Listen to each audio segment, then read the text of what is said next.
Hello everyone, आज का हमारा लीड कोड का क्वेश्चन नंबर है 2929 डिस्ट्रीब्यूट कैंडीज एमंग चिल्ड्रन। यह इसका सेकंड पार्ट है। ये क्वेश्चन आपका मीडियम मार्क्ड है। सबसे पहले हम क्वेश्चन को समझेंगे कि वो क्या कहना चाहता है। उसके बाद हम इस क्वेश्चन के ऊपर चलेंगे, देन इंट्यूशन देखेंगे, थॉट प्रोसेस देखेंगे, ड्राई रन करेंगे, उसके बाद इसका हम कोड भी जरूर लिखेंगे। ठीक है, सबसे पहले क्वेश्चन पे चलते हैं कि क्वेश्चन क्या कहना चाहता है। You are given two positive integers N and limit. आपको ना दो पॉजिटिव इंटीजर दिए हुए हैं, एक का नाम है n और दूसरा इंटीजर आपका लिमिट। ठीक है, आपको क्या रिटर्न करना है? Total number of ways to distribute n candies among 3 children such that no child gets more than limit candies. ठीक है, क्या मतलब है? आपको इतने तरीके बताने हैं कि आप n कैंडीज को 3 चिल्ड्रन के अंदर डिवाइड कर सको सच दैट कि किसी भी चिल्ड्रन को लिमिट से ज्यादा कैंडीज ना मिले। ठीक है, सबसे पहले एक काम करते हैं, इसका जो एग्जाम्पल है ना इसी को ले लेते हैं। सो इसको यहां से कॉपी कर लेते हैं और चलते हैं अपने वन नोट में। अगर हम अपने इस वाले क्वेश्चन की बात करेंगे तो हम यहाँ पे सबसे पहले आप ये देखो कि कंडीशन क्या क्या है। यहाँ पे जो मुझे इनपुट में दिया हुआ है वो क्या दिया हुआ है? एक तो यहाँ पे n की वैल्यू दी हुई है, वो कितनी है? 5। यानी कि मेरे पास टोटल नंबर ऑफ कैंडीज कितनी है?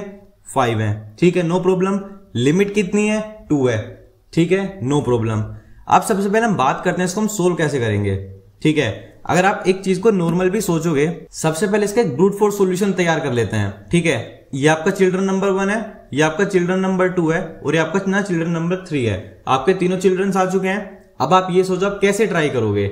आपके पास टोटल कैंडीज कितनी है? यहाँ पे आपके पास टोटल 5 कैंडीज हैं और आपकी लिमिट कितनी है टोटल? यहाँ पे 2 लिमिट है। ठीक है, हमें क्या करना है? हमारा जो मेन काम है वो ये है कि जो हमारे पास अगर ऑप्शन बचा हुआ है तो हम कैंडीज उसको कंप्लीट देंगे और अगर नहीं है तो उसको नहीं देंगे। एग्जांपल से समझेंगे। अगर हम एकदम बेसिक से बेसिक अप्रोच लगाएंगे तो क्या होगा? सबसे पहले मैं क्या करता हूं, ये जो चाइल्ड है ना, मैं इसको यहाँ पे 0 कैंडीज दे देता हूं। ठीक है, जब मैं इसको 0 कैंडीज दूंगा तो मेरे पास कितनी कैंडीज बची हुई है? अभी भी 5 बची हुई है। अगर मैं इसको भी यहाँ पे 0 कैंडीज दूं तो भी 5 बची हुई है और अगर मैं इसको यहाँ पे 0 कैंडीज दूं तो भी यहाँ पे 5 बची हुई है। ठीक है, तो कैंडीज तो मेरी टोटल बच गई, बट कंडीशन क्या है कि मुझे एटलीस्ट मेरी लिमिट तक तो मैं दे सकता हूं। No problem. अच्छा ठीक है, दूसरा काम करते हैं, इसको 0 ही देते हैं, इसको भी अभी 0 ही देते हैं और मैं इसको यहां पे कितनी दे सकता हूं? एट मैक्स 1 दे सकता हूं। बट अभी भी मेरा सॉल्यूशन कंप्लीट नहीं है, ये भी इनवैलिड केस हो गया। अगर मैं इसको 2 दे दूं तो अभी भी देखो इनवैलिड है। ये जो चिल्ड्रन है इसको तो कंप्लीट कैंडीज मेरी मिल चुकी है अगर देखा जाए, बट ये दोनों तो भी खाली पड़े हुए हैं और मेरे पास अभी भी कैंडीज हैं। सो ये भी क्या है? इनवैलिड केस है। बट मैं एक चीज तो समझ गया हूं इसके अंदर कि यहां पे मैं 2 से ज्यादा नहीं जा सकता अब। ठीक है, सो मेरा नेक्स्ट काम क्या होना चाहिए कि मैं इस वाले के ऊपर जाऊंगा और यहां चेक करूंगा कि मैं इसको कितनी कैंडीज दे सकता हूं। बेसिकली जब ये मेरा स्टार्टिंग में मैंने इसको कितना पार्ट दिया हुआ था? 0, इसके पास भी 0 था, मैं इसको 1 कर दूंगा तो अभी कितने हुए? देखो यहाँ पे 3 हो चुके हैं, नॉट वैलिड। उसके बाद मैं क्या करूंगा? मैं इसको भी कितनी कैंडीज दे सकता हूं? यहाँ पे 2 कैंडीज दूंगा। क्या ये केस आपका अभी भी वैलिड है? ये केस आपका अभी भी वैलिड है ही नहीं। ठीक है, क्योंकि आपके पास अभी भी कैंडीज बची हुई हैं। सो ये भी क्या है? इनवैलिड मेरा केस है। सो अब यहां भी मैं 2 देता हूं तो यहां मेरे पास मैं 0 से बढ़ा के कितने कर दूंगा? 1 कर दूंगा। अब आप यहां चेक करो, एक कैंडी इसको मिली, 2 इसको मिली और 2 इसको मिली। क्या ये मेरा एक वैलिड केस है? डेफिनेटली है, आप देख सकते हो। या फिर मैं इसको दूसरी तरह से भी सोल्व कर सकता हूं। अभी ये किसके लिए आया? यहाँ पे मेरा 1 के लिए आया है। ठीक है, बट ये जब मेरा 1 से स्टार्ट होगा तो बेसिकली ये दोनों मेरे वापस कितने होंगे? 0 हो जाएंगे जब मैं यहाँ पे लूप का यूज करूंगा। उसके बाद ये क्या होगा? अब आप देखना यहाँ पे मेरे वैलिड केस कितने कितने बन सकते हैं। एक मेरे पास क्या बनेगा? 1 2 2 बनेगा। जब मैं इसको और आगे तक ड्राई रन लेके जाऊंगा तो आप मान के चलो स्टार्टिंग वाला मेरा कितना हो जाएगा? 2 हो जाएगा। सो ये भी मेरा 2 रहेगा, ये भी मेरा 2 रहेगा और ये कितना हो जाएगा? मेरा 1 हो जाएगा। दूसरा केस है, और एक केस इसके अंदर क्या हो सकता है? ये मेरा 2 रहेगा, ये वाला मेरा 1 आएगा और ये मेरा 2 आएगा। ठीक है, जो केस आपको सबसे पहले एनकाउंटर होगा जो आपका, वो आपका ये वाला केस होगा। ठीक है, उसके बाद आपका कौन सा केस एनकाउंटर होगा? ये वाला होगा, क्योंकि जब आप फोर लूप चलाओगे पहले हम इसको स्टार्ट करेंगे, देन इसको स्टार्ट करेंगे, देन हम इसको स्टार्ट करेंगे। हालांकि एक दूसरा तरीका भी है, उसके ऊपर भी आ सकता है, कोई ऐसी बड़ी बात नहीं है। अगर मैं इस वाले केस की बात करूंगा तो आप देखो यहां भी मेरा सेम रहेगा। बेसिकली अगर आप चेक करो इन तीनों को डिजिट का सम करो तो आपको कितना मिल जाएगा? आपकी कैंडीज मिल जाएंगी। देखो 1 + 2 = 3 एंड 3 + 2 = कितना हो गया? आपका 5 हो गया। 2 + 2 = 4 + 1 = 5 एंड देन 2 + 1 = 3 एंड +2 = अगेन आपका 5। सो ये मेरे पास यहां से 3 ऐसे पॉसिबल कॉम्बिनेशंस निकल सकते हैं जिसके थ्रू मैं चेक कर सकता हूं कि क्या मैं उन 3 बच्चों को इक्वल इक्वल कैंडीज मतलब कि उनकी लिमिट से कम दे सकता हूं या फिर नहीं दे सकता हूं। ठीक है, ये मेरे पास एक तरीका था। इसके अंदर ना क्या आप देखो तो ना मेरे पास एक तरीका और है। ये जो मैं क्या कर रहा हूं अभी ना, मैं यहाँ पे 3 बार लूप चला के चेक कर रहा हूं। ठीक है, क्या ये काम मैं 3 में से कम लूप से कर सकता हूं? अभी एब्सोल्युटली कर सकता हूं। अब हम बात करेंगे कि जो मैं अपने काम को 3 लूप के अंदर अंदर कैसे खत्म कर सकता हूं। देखो वो सोचना, अगर आप सोचो कि मुझे ये पता चल जाए कि इसके पास, अभी मानते हैं कि बेसिकली चलो मान लेते हैं कि इसके पास ना 1 कैंडी है। ठीक है, इसके पास भी मान के चलते हैं 2 कैंडी है, तो इसके पास कितनी होनी चाहिए? That is the point. अगर आपको पता है कि इसके पास 1 है, इसके पास 2 है, तो इसके पास कितनी होनी चाहिए? That is 2। यानी कि 5 में से जो मेरे पास टोटल कैंडीज हैं, अगर मैं माइनस कर दूं अपनी इन दोनों को, यानी कि जो मेरी दो स्टार्टिंग की लूप होंगी, दैट इज कितनी होगी? स्टार्टिंग वाली लूप होगी कितनी होगी मेरी? आई। उसके जो मेरी नेक्स्ट लूप होगी वो कौन सी होगी? मेरी जे। और मान के चलते हैं लास्ट में इसको के मान लेता हूं। सो मेरे पास एक जनरल फॉर्मूला ये भी तो बन सकता है ना कि के में से मैं किसको माइनस करूंगा? आई को माइनस करूंगा, और उसमें मैं लास्ट में क्या प्लस करूंगा? जे प्लस करूंगा। अगर ये जो मेरी वैल्यू है ये इक्वल टू आ जाएगी किसके? मेरे एन के, तो ये कौन सा एक मेरा वैलिड केस बन सकता है। ठीक है, एक बार जो ब्रूट फोर्स है ना, इसको एक बार चेक कर लेते हैं ड्राई रन के साथ और अपने कोड में लिख के। ठीक है, और देखते हैं कि इससे ज्यादा हम इसके अंदर और बेटर क्या कर सकते हैं। सो देखो, सबसे पहले मुझे क्या पार्ट चाहिए? सबसे पहले तो मुझे काउंट चाहिए। काउंट का क्या काम करेगा? काउंट गिनता रहेगा कि मेरे पास ऐसे टोटल कितने केसेस बनते जा रहे हैं। ठीक है, स्टार्टिंग वाले केस को हम 0 मान लेते हैं कि अभी मेरे पास एक वैसा केस नहीं है। उसके बाद हम क्या करेंगे? हम अपने सबसे पहले किसकी बात करेंगे? अपने फर्स्ट चाइल्ड की बात करेंगे। ठीक है, जो भी मेरा उन सब में पहला बच्चा होगा। उसके लिए मैं क्या करता हूं? एक लूप चला लूंगा, for int i equals to 0, i is less than n and then i plus plus.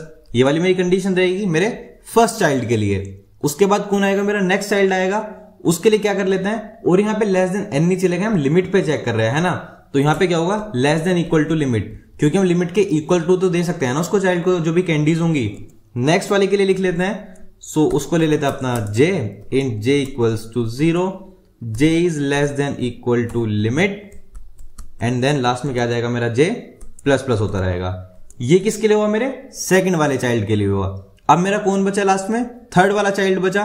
ठीक है, सो अब थर्ड वाले चाइल्ड के लिए मैं क्या करता हूं? अब मैं अपने के वाले पार्ट पे आ जाता हूं। मेरा क्या काम रहेगा यहाँ पे? मैं यहाँ पे के की वैल्यू को इनिशियलाइज करूंगा।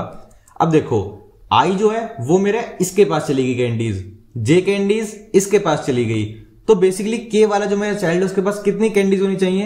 एन माइनस आई माइनस जे। ठीक है, अगर मैं इन दोनों वाली वैल्यू को माइनस कर दूं तो उतनी बेसिकली मेरी के की वैल्यू आनी ही आनी चाहिए। अब उसके बाद भी अगर मैं क्या बात करता हूं, इफ जो भी मेरी के की वैल्यू होगी, ठीक है, मान के चलते हैं जो भी मेरी के की वैल्यू है, सबसे बड़ी बात क्या है? सबसे पहले तो ग्रेटर देन इक्वल टू 0 ही होनी चाहिए। ठीक है, मान के चलो कि अगर ये जो फॉर्मूला है ये आपको नेगेटिव इंटीजर देता है तो हम उस केस को बिल्कुल अवॉइड कर देंगे। So greater than equal to 0 तो मस्ट है। दूसरा क्या है? के की जो वैल्यू है वो मेरी विद इन द लिमिट्स भी तो होनी चाहिए ना। अगर मेरी के की वैल्यू लिमिट से बाहर ही चली गई तो अगेन मेरे पास एक प्रॉब्लम है, ये भी तो एक प्रॉब्लम है, मुझे इससे को भी सोल्व करना पड़ेगा। सो जो भी मेरी के की वैल्यू है वो लिमिट से कम होनी चाहिए। ऐसा अगर हो गया कि पहले मान के चलो आपके पास टोटल 8 कैंडीज हैं, ठीक है, सेम वाले क्वेश्चन के अंदर हम बात कर लेते हैं, मेरे पास ना टोटल 8 कैंडीज हैं, ठीक है, और 8 कैंडीज में क्या होता है, इसने भी 2 ले ली, इसने भी 2 ले ली, 4, तो इसके पास तो 4 बच गई, मगर लिमिट कितने की है मेरे पास? सिर्फ और सिर्फ 2 की है। तो मुझे जो सेकंड पार्ट है वो क्या चेक करना पड़ेगा कि जो भी मेरे पास कैंडीज हैं वो कैंडीज मेरी लिमिट के अंदर तो होनी चाहिए ना, यानी कि जो भी मेरी के की वैल्यू है वो किसके अंदर होनी चाहिए? लिमिट के अंदर होनी चाहिए।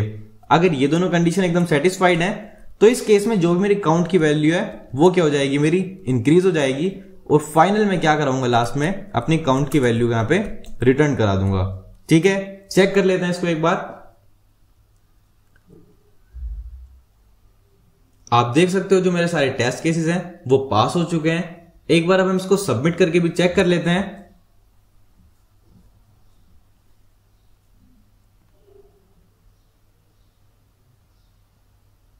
देखो इसने आपको क्या दिया, यहां पे इसने आपको एक टाइम लिमिट एक्सीड का ऑप्शन दे दिया। ठीक है, ये एरर आ चुका है आपके पास, टीएलई एरर इसको हम बोलते हैं। मतलब क्या है कि जब मैं इस वाले तरीके से अपने कोड को सोल्व कर रहा हूं ना तो मुझे काफी ज्यादा टाइम लग रहा है। ठीक है, और अब आप यहां देखो इसकी कॉम्प्लेक्सिटी कितनी है, जबकि अगर हम बात करें हमने टोटल कितनी लूप चलाई है? आपने 2 लूप चलाई हैं। लूप मेरी कहां तक से चलेगी, जो भी मेरा लिमिट है। सो बेसिकली जो कॉम्प्लेक्सिटी है वो कितनी हो जाएगी मेरी, बिग ऑफ लिमिट का स्क्वायर, ठीक है। और अगर मैं यहाँ पे तीसरी फॉर लूप अलग से चलाता के लिए, तब उस केस में तो मेरे पास लिमिट की क्यूब हो जाती, और ज्यादा वर्स कॉम्प्लेक्सिटी बढ़ जाती मेरे लिए। सो अभी 2 में है, यानी कि आपको जो सॉल्यूशन है ना, ये बिग ऑफ लिमिट के स्क्वायर पे भी काम नहीं कर रहा है। यानी कि आपको कितनी कंडीशन के अंदर सोल्व करना पड़ेगा, सिर्फ और सिर्फ आपको एक ही कंडीशन के अंदर सोल्व करना पड़ेगा, यानी कि एक ही लूप के साथ ये आपको कंप्लीट करना पड़ेगा, ठीक है। इतना हम अब समझ चुके हैं। अब आप ये सोचो कि हम इसको क्या करें कि ये जो क्वेश्चन है ये मेरा सिर्फ और सिर्फ एक ही लूप के थ्रू सोल्व हो सकता है। अब हमें इस चीज के ऊपर सोचने पे ध्यान देना पड़ेगा, ठीक है। सबसे पहले आप एक छोटी सी ना चीज सोचो इसके अंदर कि मेरे पास टोटल नंबर ऑफ कैंडीज कितनी दी हुई है। नॉर्मल सी बात है, टोटल नंबर ऑफ कैंडीज कितनी है मेरे पास, n है। सो यहां पे मैं एक बार फिर से लिखता हूं कि मेरे पास टोटल कितनी कैंडीज हैं, n कैंडीज हैं, ठीक है। आई होप कोई प्रॉब्लम नहीं होगी। अब मेरे पास बच्चे कितने हैं, 3 बच्चे हैं, that is a plus b plus c, ठीक है। यही तो है। इन तीनों को टोटल मैं कितनी कैंडीज दे सकता हूं, या तो इक्वल टू दे सकता हूं कितने के, जो भी मेरी टोटल नंबर ऑफ कैंडीज है मैं इन बच्चों को सारी दे दूंगा। बट अगर दूसरी कंडीशन की अगर लिमिट एक्सीड हो जाती है तो लिमिट से ज्यादा तो मैं नहीं दे सकता। सो बेसिकली मेरा क्या काम है, मैं इन बच्चों को या तो टोटल दे सकता हूं या उससे कम दे सकता हूं, उससे ज्यादा तो मैं इनको कभी दे ही नहीं सकता। आई होप कि आपको वाला पार्ट क्लियर रहा हो बिल्कुल, ठीक है। अब एक बात सोचो कि अगर मैं इसमें एक काम करता हूं, मैं ना फिक्स कर लेता हूं कि ये जो ए वाला बच्चा है ना, मैं इसको कैंडीज असाइन कर देता हूं, ठीक है। नेक्स्ट लाइन में लिखेंगे बेटर अंडरस्टैंडिंग के लिए। ये जो बेसिकली मेरा ए वाला बच्चा था, मैं क्या बोलता हूं, इसको मैं कैंडीज ना असाइन कर देता हूं कि भाई तू कैंडीज रख ले। अब नॉर्मल मैथमेटिक्स है, एकदम नॉर्मल मैथमेटिक्स होगी, ठीक है। अगर ये इधर प्लस में है तो उधर किस में चला जाएगा, माइनस में। नॉर्मल सी बात है। आई होप कि इसमें तो आपको कोई भी प्रॉब्लम नहीं होगी। हमने क्या किया है, हमने ए वाले बच्चे को फिक्स कर दिया कि भाई तू इतनी कैंडीज ले जा। अब अगर ए वाला कैंडीज ले गया तो हमने उसको क्या करा, टोटल में से माइनस कर दिया कि उतनी कैंडीज अब मेरे पास से जा चुकी हैं। 2 बच्चे बच गए मेरे, एक मेरा बी बच गया और एक मेरा सी बच गया, ठीक है। आई होप कोई प्रॉब्लम नहीं होगी इसके अंदर आपको। अब देखो जो आपकी बी और सी के जो बच्चे हैं उन्हें टोटल कितनी कैंडीज मिल सकती हैं, मिनिमम 0, या फिर उससे अगर जब ये वैल्यू आपकी बड़ी होगी तो और कहां तक जा सकते हैं वो, जो भी उसकी एग्जैक्ट वैल्यू होगी, या तो बी की या तो सी की, उतनी कैंडीज मिल सकती हैं। और कहां तक मिल सकती हैं, जब तक आपका लेस देन और इक्वल टू है किसके, लिमिट के, ठीक है। ये तो एकदम नॉर्मल मैथमेटिक्स है। आई होप कि ये तो आपको तो एकदम क्लियर रहनी चाहिए। आगे चलते हैं, आगे हमारे पास क्वेश्चन में क्या बोलता है वो। अब आप ये सोचो कि जो मेरा बी है मैं उसको कम से कम कितनी वो प्रोड्यूस करा सकता हूं, ठीक है। जो मेरा बी है उसको मैं कम से कम कितनी कैंडीज दे सकता हूं। अगर मैं चीज चेक करूं, जो मेरा बी है उसके लिए मैं यहां पे मैक्सिमम निकाल लेता हूं, किस किस का, या तो मैं उसको 0 कैंडीज दे सकता हूं। क्यों, क्योंकि उसकी स्टार्टिंग कहां से है, मेरे पास 0 से है। या तो मैं उसको 0 कैंडीज दे सकता हूं, या फिर मैं उसको दूसरे पार्ट में कितनी कैंडीज दे सकता हूं, जितनी देखो मेरे पास रिमेनिंग कैंडीज हैं। रिमेनिंग क्यों लिख रहा हूं मैं, क्योंकि एक कुछ कैंडीज मेरा ले जा चुका है, ठीक है। जो भी मेरे पास बची हुई कैंडीज हैं मैं उसमें से लिमिट भी माइनस करनी पड़ेगी मुझे। लिमिट क्यों माइनस करूंगा, अगर मैं लिमिट ही माइनस नहीं करूंगा तभी तो मैं उसका स्मॉलेस्ट वाला पार्ट निकाल रहा हूं ना, कि वो कम से कम कितनी ले सकता है, ठीक है। इससे मुझे क्या पता चलेगा, इससे मुझे ये तो मेरे मन में आ जाएगा कि मैं उसको कम से कम इतनी कैंडीज दे सकता हूं, ठीक है। और अगर मैं बात करता हूं कि मैं इसको हाईएस्ट कितनी कैंडीज प्रोवाइड करता हूं, सो इस केस में मैं मिनिमम निकालना चाहूंगा। किस किस का हाईएस्ट, देखो कोई भी है मेरा, उसको मैं कितनी दे सकता हूं, जितनी मेरे पास बची हुई है भाई तू सारी ले जा, ठीक है। पहली पॉसिबिलिटी हो सकती है, ठीक। दूसरी पॉसिबिलिटी क्या हो सकती है मेरे पास, लिमिट। उसका क्या रीजन है, मुझे हमेशा ना इन दोनों में से मिनिमम ही लेना पड़ेगा। क्यों, क्योंकि एक तो मेरे पास ये कंडीशन है कि भाई जितनी मेरे पास बची होंगी उतनी ही तो मैं दे पाऊंगा। अगर मेरे पास एक बची है तो मैं 2 तो दे नहीं सकता। और दूसरा क्या है, मुझे अपनी लिमिट का ध्यान रखना पड़ेगा, क्योंकि ये लिमिट को अपनी एक्सीड नहीं कर सकता। आई होप कि आपको दोनों कंडीशन क्लियर रही हो। या मैक्सिमम क्यों ले रहे हैं, क्योंकि देखो जब मेरा बी लेगा उसके बाद अभी सी भी मेरा बचा हुआ है, उसको भी आपको ध्यान में रखना है। ऐसे नहीं कि मेरा सी कहीं चला गया। हम ए की बात कर चुके हैं, बी की बात कर चुके हैं, और जो मेरा बचा वो कौन बचा, सी बचा। सो वो तो मेरा इसी पेयर के अंदर आके खत्म हो जाएगा। एक काम करते हैं, इसको ना थोड़ा सा और इजी करने के लिए ना इसके ड्राई रन के पास चलते हैं। जब इसको हम ड्राई रन के थ्रू देखेंगे ना तो आपको चीजें कुछ ज्यादा अच्छे से क्लियर होंगी। एग्जांपल भी चेंज कर लेते हैं। सो इसको यहां से चेंज करते हैं, और यहाँ पे जो मेरी लिमिट है, मैं अपनी लिमिट को तो चलो मान लो 2 ही रख लेता हूं। बस जो मेरे पास नंबर ऑफ कैंडीज हैं उनको मैं 5 से चेंज कर देता हूं 4 पे, ठीक है। हम इस वाले केस के ऊपर इटरेट करेंगे और चेक करेंगे कि मेरे पास क्या क्या पॉसिबिलिटीज इसके अंदर बनने वाली हैं, ठीक है। सबसे पहले मैं हमारा क्या काम था इसके अंदर, अब वापस अपना एक लूप तो मैं चलाऊंगा और उसी लूप के लिए मैं ए को फिक्स कर रहा हूं। ठीक है, अब जो मेरा लूप है वो कहां तक चलता था मेरा, हर बार लिमिट तक ही तो चलता था। मैं अपनी लिमिट से ऊपर तो कभी ए वाले बच्चे को भी कैंडीज नहीं दे सकता। सो जो मेरा लूप है वो कब चलेगा, देखो 0 पे चलेगा, 1 पे चलेगा और मेरा 2 पे चलेगा। या तो मैं अपने ए वाले को 0 कैंडीज असाइन कर सकता हूं, या फिर 1 कैंडी असाइन कर सकता हूं, या फिर 2 कैंडी असाइन कर सकता हूं। उससे अलग मेरे पास और कोई भी पॉसिबिलिटी नहीं होगी। ठीक है, और एक ना दूसरा पार्ट भी है। आप जब ये समझो कि जब मैं यहाँ पे बी और सी दोनों के यहाँ पे ना इक्वल वैल्यूज को प्रोवाइड करा रहा हूं। ठीक है, बी और सी जो है वो मेरे सेम के अंदर जा सकते हैं, 0 से स्टार्ट हो सकते हैं और वो मेरे कहां तक जा सकते हैं, लिमिट के अंदर तक जा सकते हैं। ठीक है, अगर मैं यहाँ पे जब अपने n में से मैं a माइनस करता हूं, a का मतलब क्या है, बेसिकली मेरे पास सीधा सीधा i, जिसको मैंने फिक्स कर दिया है के लिए। अगर मैं अपनी n में से i वाली वैल्यू को माइनस कर देता हूं, सो उससे इन दोनों को कितना फायदा मिलेगा बेसिकली। ठीक है, उस वाले पार्ट को भी एक बार लिख लेते हैं कि अगर मैं अपने n में से i को माइनस कर देता हूं, जो भी मेरी वैल्यू होगी उसके लिए, अब ये क्या कर सकता है, मेरे पास अभी 2 केस बचे हुए हैं। ठीक है, और दोनों एट मैक्स कहां तक जा सकते हैं, मेरे लिमिट तक इजीली जा सकते हैं। सो जो n माइनस आई की वैल्यू होगी वो मेरी कहां से कहां तक रह सकती है, वो मेरी लेस देन होगी हमेशा किसके, ट्वाइस ऑफ लिमिट के। उसका रीजन क्या है, क्योंकि जो मेरे आगे 2 बचे हुए हैं मुझे उनकी भी लिमिट के ऊपर ध्यान देना है। ठीक है, आई होप कि आपको वाला पार्ट भी क्लियर रहा होगा। सो वापस से अपने ड्राई रन के ऊपर आ जाते हैं, अच्छे से समझेंगे। सो मैंने क्या करा, मेरे पास 3 कंडीशन बन सकती थी, या तो 0, या तो 1, या तो 2। ठीक है, अब मान के चलते हैं जो मेरा पहले वाला कंडीशन होगा, हम अपना 0 वाले कंडीशन को पकड़ लेते हैं। ठीक है, और यहां मेरे पास ना टोटल 3 बच्चे हैं, एक ये मेरा सेकंड हो गया और ये मेरा थर्ड वाला हो गया। अगर मैं अपने फर्स्ट वाले को 0 असाइन कर देता हूं, ठीक है, तो मेरे पास अब रिमेनिंग कितनी होंगी। रिमेनिंग के लिए मैं क्या चेक करूंगा, ए कितना ले चुका है, ए मेरा 0 ले गया, तो रिमेनिंग मेरे पास 4 में से भी कितनी बची हुई है, चारों की चारों मेरे पास कैंडीज जो है एज इट इज बची हुई है। ठीक है, मैं चेक करूंगा क्या जो 4 कैंडीज है मैं इन दोनों को असाइन कर सकता हूं। आप चेक करो, जब आप चेक करोगे इसको, ट्वाइस ऑफ लिमिट कितना हो गया, 2 × 2 = 4, और क्या 4 माइनस एन की वैल्यू तो 4 है अभी स्टार्टिंग में आपके पास, 4 में से जब मैं 0 माइनस करूंगा तो क्या वो छोटा और इक्वल टू है 4 के, ऑब्वियसली है, कोई प्रॉब्लम नहीं है। सो इस वाले जब मैं केस के अंदर बात करूंगा तो जो मेरी कंडीशन है, फर्स्ट कंडीशन जो है वो मेरी वैलिड है और यहाँ पे सेटिस्फाइड है। अब आप यहां पे बात करो कि यहां पे आपकी क्या वैल्यू होनी चाहिए आपके बी वाले पार्ट के लिए, मैक्सिमम क्या हो सकता है उसका, आप उसको 0 से स्टार्ट कर सकते हो।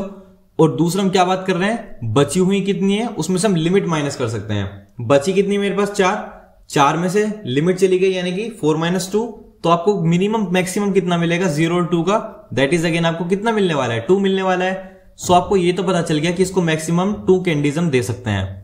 मिनिमम की बात करते हैं, हम इसको कम से कम कितनी कैंडीज दे सकते हैं वो देखना।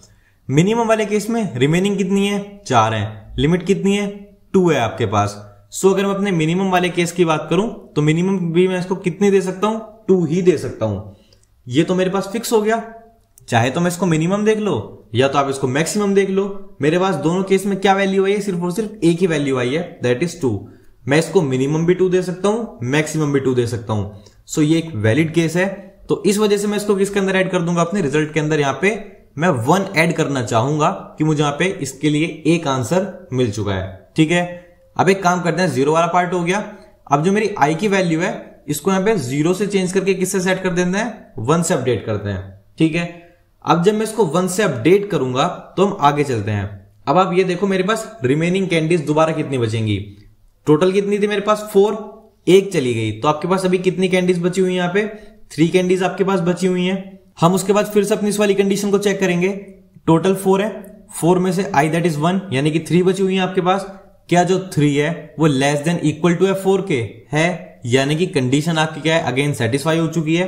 ठीक है, अब हम वापस से इसकी बी वाले के लिए रेंज निकालेंगे। इस वाले केस में रिमेनिंग कितनी है, 3 है, और लिमिट कितना है, 2 है, तो 0 और 1 में से मैक्सिमम क्या आएगा आपके पास, 1, यानी कि आप इसके अंदर मैक्सिमम 1 तक जा सकते हो। ठीक है, और आपको याद होगा हमने उल्टा लिखा है। ठीक है, हम स्मॉलेस्ट की बात ऊपर कर रहे हैं, लार्जेस्ट की बात नीचे कर रहे हैं, इस चीज को भी ध्यान में रखना। अपने मिनिमम वाले पार्ट के लिए बात करेंगे, रिमेनिंग कितनी है मेरे पास, 3 है, लिमिट कितना है, 2 है। 3 और 2 में से कौन छोटा है आपके लिए, ऑब्वियसली 2 छोटा है। सो यानी कि आप इसके अंदर दोनों कंडीशन पे काम कर सकते हो, 1 वाली कंडीशन भी सेटिस्फाइड है, 2 वाली कंडीशन भी आपकी सेटिस्फाइड है। पहले आपको एक ही मिला था सिर्फ, क्या तो 2 होगा या तो 2 होगा, बट इस वाले केस में आपका 1 भी चलेगा और 2 भी चलेगा।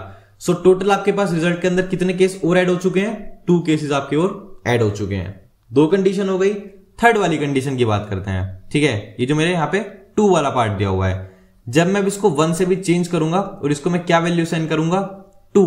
इस बार आप देखो, सबसे पहले हम क्या चेक करेंगे, अपनी कंडीशन को चेक करेंगे। कंडीशन क्या कहती है, टोटल 4 है, 4 में से 2 माइनस कर दो, कितना मिला आपको 2। क्या 2 की वैल्यू छोटी और इक्वल है 4 के? ऑब्वियसली है, सो ये भी एक वैलिड केस है मेरा। अब मैक्सिमम चेक करते हैं। सबसे पहले अगर आप चेक करो, रिमेनिंग कितनी आपके पास इस बार 2, और लिमिट कितनी आपके पास 2। 2 में से 2 गए 0, 0 और 0 में से आपके पास मैक्सिमम कितना मिलेगा आपको 0। आपका फर्स्ट पार्ट हो चुका है। मिनिमम वाले केस की बात करते हैं। रिमेनिंग मेरे पास कितनी है 2, लिमिट कितनी है मेरे पास 2। इन दोनों में से मिनिमम कौन है? ऑब्वियसली दोनों सेम है, तो 2 ही आपका मिनिमम हो जाएगा। मतलब क्या है कि आप इसके अंदर 0 वाले केस के ऊपर भी जा सकते हो, 2 वाले केस के ऊपर भी जा सकते हो, और इन दोनों के बीच में देखो मिनिमम 0 मैक्सिमम 2, तो 1 वाला केस भी तो वैलिड है आपके लिए। तो इस वाले केस के अंदर आपको टोटल कितने केस आपके पॉसिबल हैं? दैट इज 3 केस पॉसिबल हैं। सो जब आप इन सबको एड अप करोगे तो आपको क्या मिल जाएगा, आपका फाइनल आपको इसका रिजल्ट मिल जाएगा कि आपके पास टोटल कितनी पॉसिबिलिटीज हैं, 6 पॉसिबिलिटीज हैं। आपके पास कोई भी क्वेश्चन हो, कोई भी ड्राई रन हो, कुछ भी हो, एग्जांपल हो, आप उसको इसके अकॉर्डिंग चेक करना और आपको आपका आंसर एग्जैक्ट मिल जाएगा। आई होप कि आपको इसका डेरिवेशन समझ में आया होगा, हम क्या चीज कैसे चेक कर रहे हैं वो समझ में आया होगा।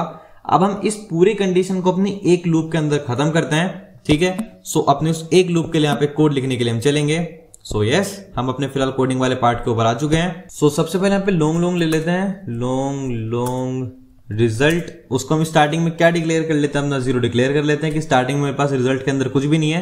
फिर हमने यहाँ पे क्या करा था, एक लूप चलाएंगे हम, for int i equals to 0, i is less than equal to कब तक चलेगी, लिमिट तक चलेगी।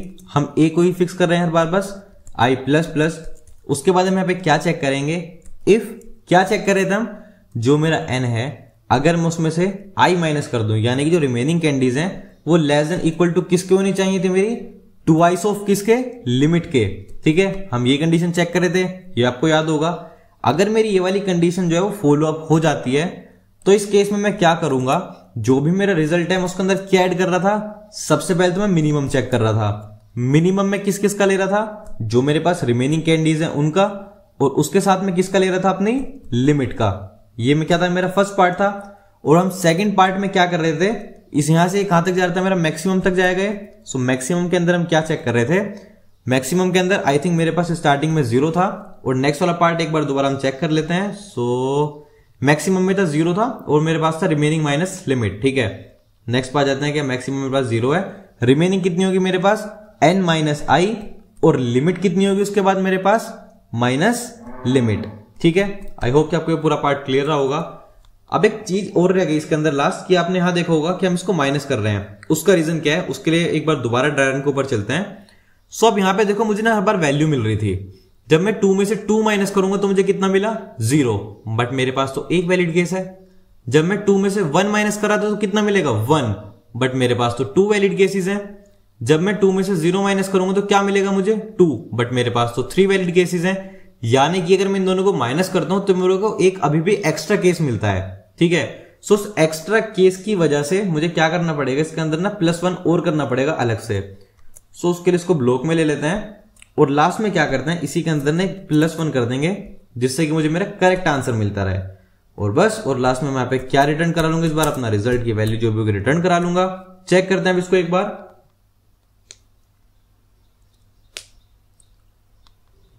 ब्रैकेट हम हटा चुके हैं, और एक चीज हो रहा है, जो 1 है ये तो मेरा फाइनल आंसर में ऐड होगा ना। सो ये +1 वहां की जगह मेरा यहां पे आना चाहिए। अब इसको चेक कर लेते हैं एक बार दोबारा। यस, आप देख सकते हो जो मेरे सारे टेस्ट केसेस हैं वो पास हो चुके हैं, और इस वाली कंडीशन में जो मेरी कॉम्प्लेक्सिटी होगी वो कितनी होगी, सिर्फ और सिर्फ मेरी बिग ऑफ लिमिट, क्योंकि इसके अंदर मेरे पास एक लूप है जो कि मेरा कहां तक रन करेगा, जो भी मेरी लिमिट की वैल्यू है। ठीक है, सबमिट करके इसको एक बार चेक कर लेते हैं।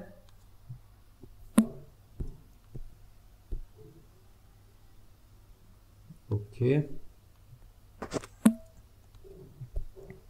ये जो मेरी कंडीशन है ये यहाँ पे अभी एक मिस्टेक एरर दे रही है, जिसकी वजह से रॉन्ग आंसर मुझे मिला है। देखो, जो भी ना मेरी इसकी आई की वैल्यू होगी वो मेरी मिनिमम होनी चाहिए किसके, पहला तो मेरे लिमिट के, और दूसरे किसके होनी चाहिए, मिनिमम ऑफ n के। n क्या है कि मेरे पास टोटल नंबर ऑफ मेरी कैंडीज कितनी है, क्योंकि इस वाले केस में आप चेक करोगे मेरी n की वैल्यू 1 है और लिमिट मेरी कितनी है 3 है। सो इस वजह से 3 बार मेरा लूप चलेगा, इस वजह से मुझे गलत आंसर दे रहा है। सो इसको अपडेट कर लेते हैं।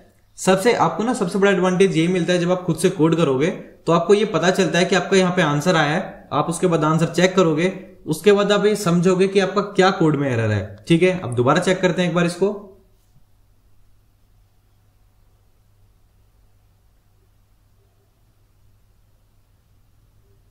यस, आप देख सकते हो जो मेरे सारे टेस्ट केसेस हैं वो पास हो चुके हैं। जो मेरा क्वेश्चन है ये मेरा कंप्लीटली सबमिट हो चुका है, आप चेक कर सकते हो। And yes, that's it for today's question. I hope कि आपका क्वेश्चन क्लियर रहा होगा, ड्राई रन भी आपको इसका क्लियर रहा होगा और आपका कोड भी समझ में आए होंगे दोनों के दोनों। पहले हमने इसको ब्रूट फोर्स से सोल्व किया, उसके बाद में हमने इसको ऑप्टिमल तरीके से सोल्व किया। चलिए अब हम मिलते हैं अपनी नेक्स्ट वीडियो में। Till then keep coding, keep practising.